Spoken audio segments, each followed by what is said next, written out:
Yeah, this is a poem I came to late in life. I mean, I was already well a poet and had been reading and writing and poetry and for some reason I kind of skipped right over Edna St. Vincent Millay. I just didn't know really. I mean, I heard her name, but I didn't really know who she was.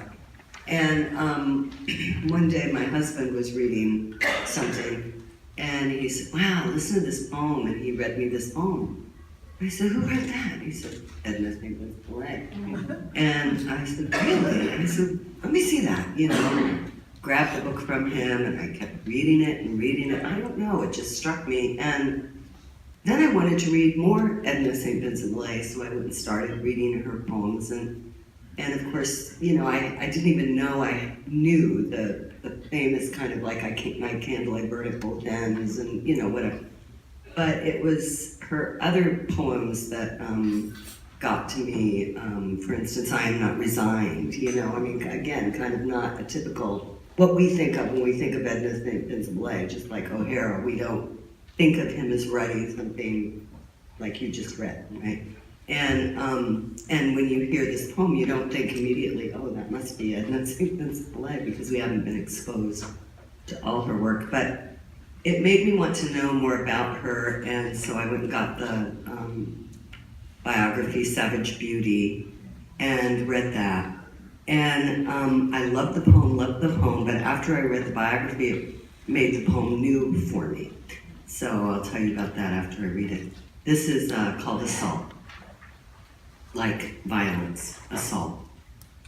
I had forgotten how the frogs must sound after a year of silence.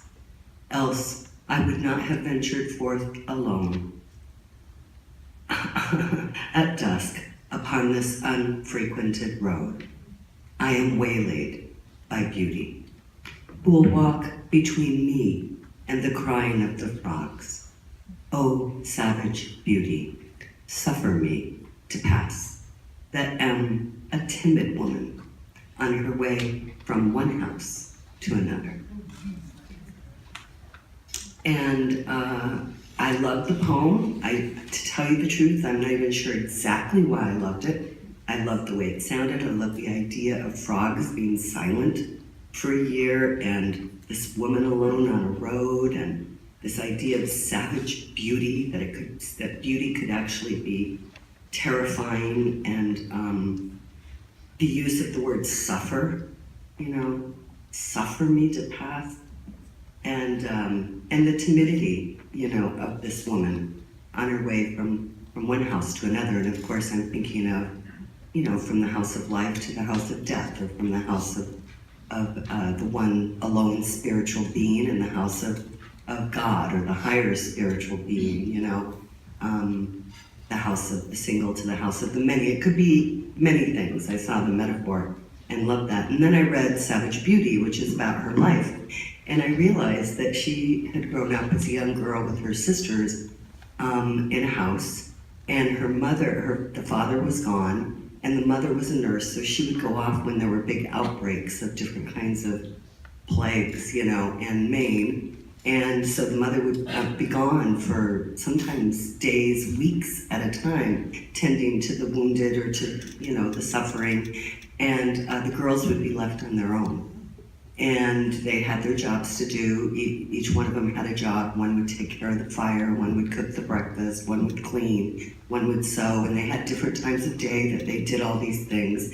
I love that they had the reading hour where they would all read, you know, and then they had the play hour where they would all act out what they had read, and then somebody would make lunch, somebody would clean, you know, and they just had their days organized this way, completely alone, as very young girls, you know, they're, you know, 8, 9, and 10 or something. And the nearest neighbor were their aunts, who lived down a long forested road. And so if anything happened, which one night it did, some loggers came by and they'd heard there were 3 young girls living alone in this house. So they went around and they banged on the doors and the windows to scare them. And they were terrified, as you can imagine. And but if anything happened, if they needed something or someone was sick, they had to walk 5 miles to get to their aunt's house. So they really were in the middle of nowhere. So now I'm reading the poem again, and I'm thinking of Edna as a young girl, as a 10-year-old girl, walking down the road alone to an aunt's house, right? And I'm thinking it's a completely different poem when you think about it in terms of, what's actually going on. But of course it doesn't ruin the first reading. I just know something about it now that delights me to know. But I didn't need to know it to know the poem. And the poem is actually in some ways larger, not knowing that, but also in some ways it's enlarged by knowing that when I think of her as a young girl and keeping that memory of that terror all those years, and then eventually writing a poem about that time in her life. So I'll just say it once again so you can hear it with little Edna at 10 years old in the cold, walking past the forest to her aunt's house. Assault. I had forgotten how the frogs must sound after a year of silence. Else I would not have ventured forth alone at dusk upon this unfrequented road. I am waylaid by beauty, who will walk between me and the crying of the frogs. O savage beauty, suffer me to pass, that am a timid woman on her way from one house to another.